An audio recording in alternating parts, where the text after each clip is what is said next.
By taking the actions that I've outlined and many other significant measures during Operation Cast Lead, the IDF did more to safeguard the rights of civilians in a combat zone than any other army in the history of warfare. I've spoken of the considerable British and American efforts to operate within the laws of war and to reduce unnecessary civilian casualties. The IDF faced all the challenges that I've spoken about, and more.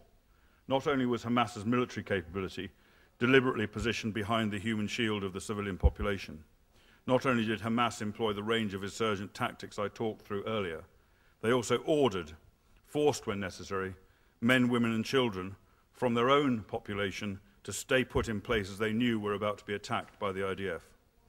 Fighting an enemy that is deliberately trying to sacrifice their own people, deliberately trying to lure you into killing their own innocent civilians, and Hamas, like Hezbollah, are also highly expert at driving the media agenda.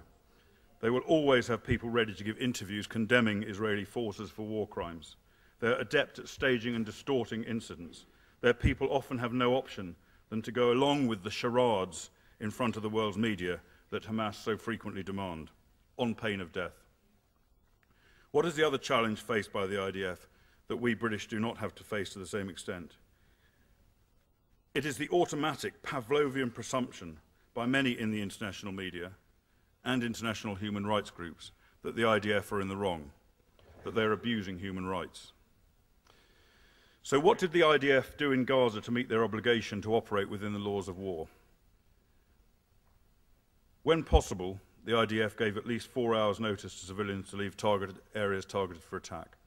Attack helicopter pilots tasked with destroying Hamas mobile weapons platforms had total discretion to abort a strike if there was too great a risk of civilian casualties in the area. Many missions that could have taken out Hamas military capability were cancelled because of this. During the conflict, the IDF allowed huge amounts of humanitarian aid into Gaza. This sort of task is regarded by most military tacticians as risky and dangerous at the best of times. To mount such operations, to deliver aid virtually into your enemy's hands, is to the military tactician normally quite unthinkable. But the IDF took on those risks. In the latter stages of Cast Lead, the IDF unilaterally announced a daily 3-hour ceasefire.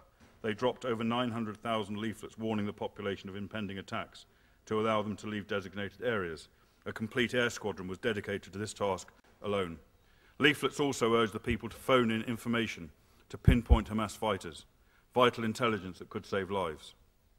The IDF phoned over 30,000 Palestinian households in Gaza, urging them in Arabic to leave homes where Hamas might have stashed weapons or be preparing to fight. Similar messages were passed in Arabic on Israeli radio broadcasts, warning the civilian population of forthcoming operations. Despite Israel's extraordinary measures, of course innocent civilians were killed and wounded. That was due to the frictions of war that I've spoken about, and even more was an inevitable consequence of Hamas's way of fighting.